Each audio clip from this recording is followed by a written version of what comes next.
C'était après la mort de Jésus, le soir venu, en ce premier jour de la semaine, alors que les portes du lieu où se trouvaient les disciples étaient verrouillées par crainte des Juifs. Jésus vint, et il était là au milieu d'eux. Il leur dit : la paix soit avec vous. Après cette parole, il leur montra ses mains et son côté. Les disciples furent remplis de joie en voyant le Seigneur. Jésus leur dit de nouveau : la paix soit avec vous. De même que le Père m'a envoyé, moi aussi je vous envoie.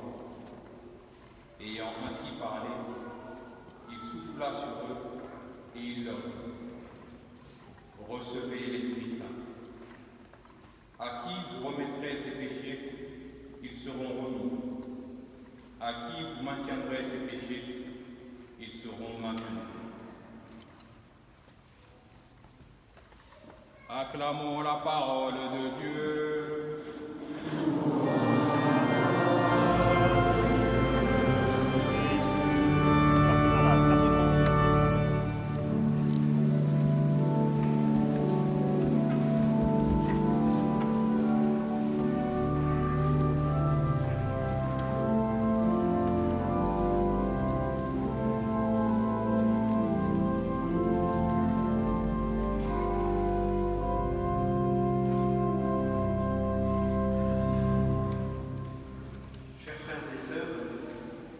Comme nous le disons depuis plusieurs jours, la solennité de la Pentecôte va correspondre au déconfinement de l'Église et à la reprise officielle du culte public.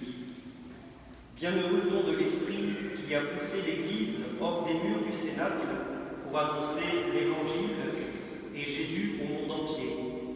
Bienheureux don de l'Esprit que nous implorons pour notre Église et notre paroisse, en vue d'un nouvel élan missionnel.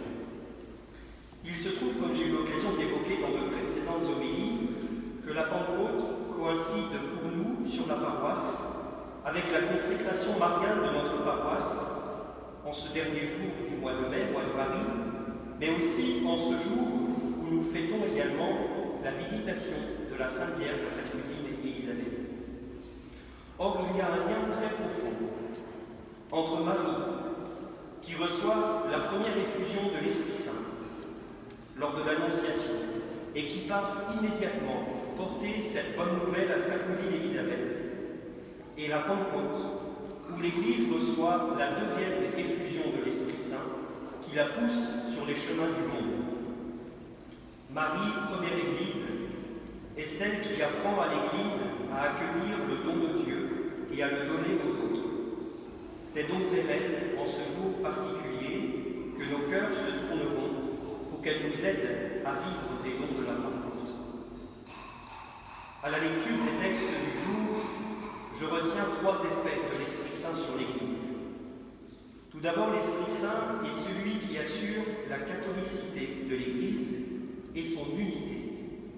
La catholicité et l'unité, deux mouvements qui prient de manière humaine pourraient s'opposer, mais qui, venant de Dieu, se complètent et s'appellent l'un l'autre. La première lecture se fait l'écho de l'événement de la Pentecôte, et nous avons entendu ceci. Comment se fait-il que chacun de nous les entende dans son propre dialecte, Parthes, Mèdes et Élamites, habitants de la Mésopotamie, de la Judée et de la Cappadoce, de la province du Pont et de celle de l'Asie, de la Phrygie et de la Pamphylie, de l'Égypte et des contrées de Libye, proches de Cyrène, Romains de passage, Juifs de naissance et convertis, Crétois et Arabes. Bref, autant dire que c'est le monde entier qui se retrouve à Jérusalem. La Pentecôte met le don de Dieu à la portée de tous les peuples du monde. L'Église, déjà catholique dans son noyau, le devient dans son extension à la Pentecôte, avant de l'être en plénitude à la fin des temps. Aujourd'hui aussi, nous avons besoin que l'Église rejoigne davantage le monde, mais sans se laisser absorber ni engloutir par lui, contrairement à ce qui s'est passé dans les années post-conciliaires, où alors que l'Église voulait moderniser son rapport au monde, c'est finalement le monde, avec tout ce qu'il est, qui est entré dans l'Église. Bien souvent, l'Église n'est devenue qu'une caisse de résonance des idéologies qui traversent le monde. Alors le désir de rejoindre le monde s'est progressivement transformé en une assimilation au monde pour devenir parfois une dissolution dans le monde. Les moyens de rejoindre le monde nous sont donnés par l'Esprit Saint, que Marie nous aide à les accueillir. À ce mouvement de la catholicité répond celui de l'unité. Saint Paul s'en fait l'écho dans la deuxième lecture. Il dit « Les dons de la grâce sont variés, mais c'est le même esprit. Les services sont variés, mais c'est le même Seigneur. Les activités sont variées, mais c'est le même Dieu qui agit en tout et en tous. » Et puis il continue « Prenons une comparaison, le corps ne fait qu'un, il a pourtant plusieurs membres. Et tous les membres, malgré leur nombre, ne forment qu'un seul corps. » L'unité dans l'Église est non seulement un don de Dieu, mais elle est aussi l'œuvre de l'Esprit Saint. Trop souvent, l'unité n'est vue que sur un plan humain, dans lequel on ne la reçoit pas de Dieu, mais dans lequel on la construit à partir de tout ce que l'on partage en commun les uns les autres.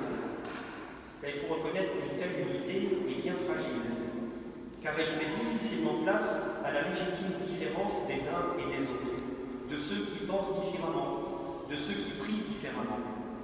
Dans cette optique, les différences sont vues comme des dangers et des menaces.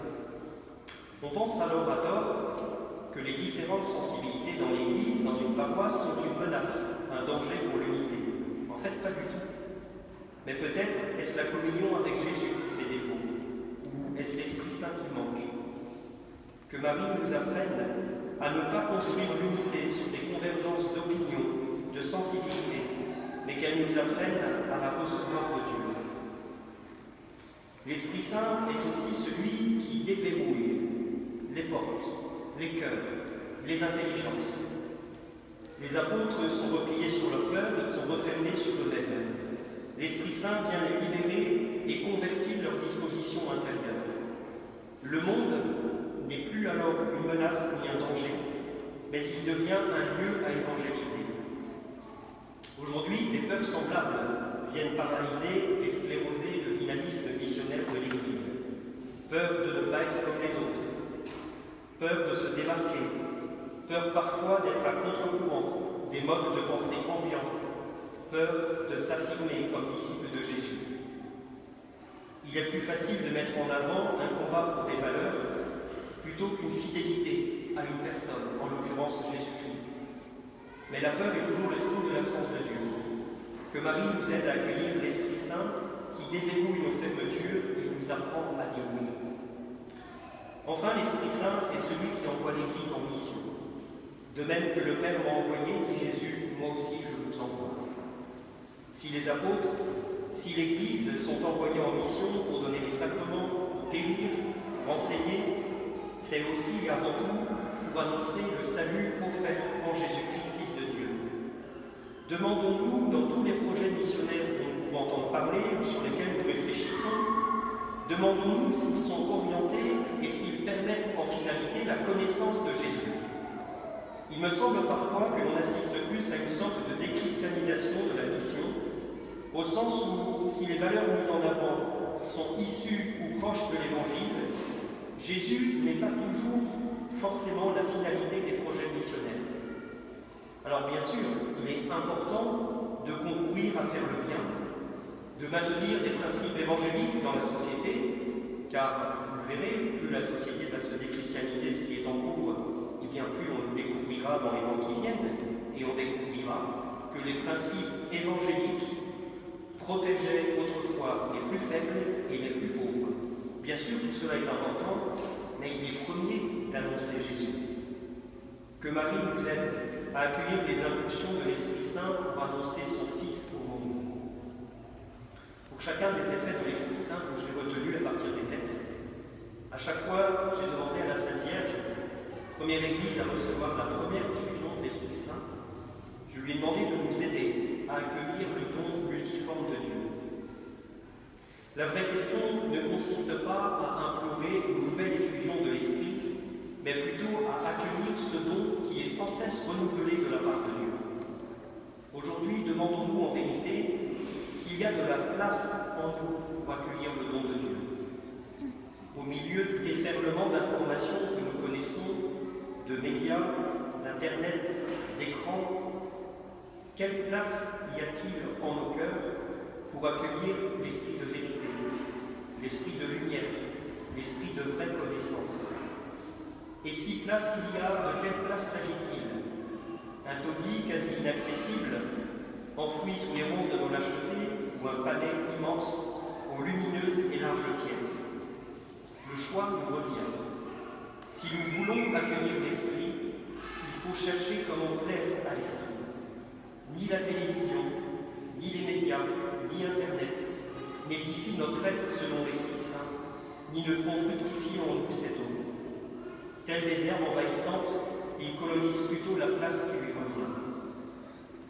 L'Esprit Saint est l'artisan patient de toute sainteté et de toute fécondité.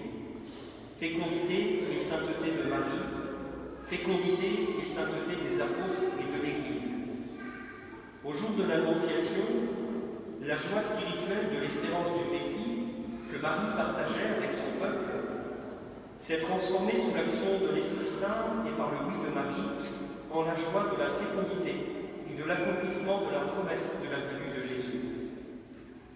L'histoire de l'Église atteste que l'Église, les paroisses, les communautés ne meurent pas des persécutions des États ou de la pauvreté. Elles meurent des blessures contre l'amour.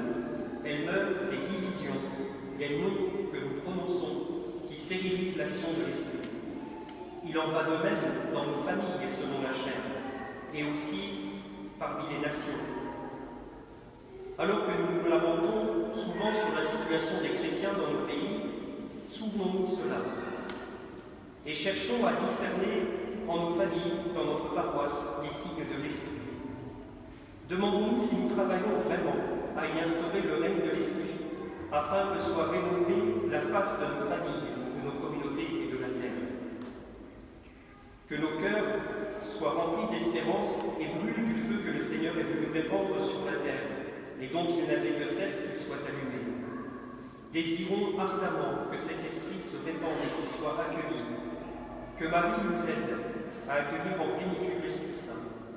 Qu'elle veille sur chacune de nos vies, de nos familles, qu'elle veille sur notre paroisse.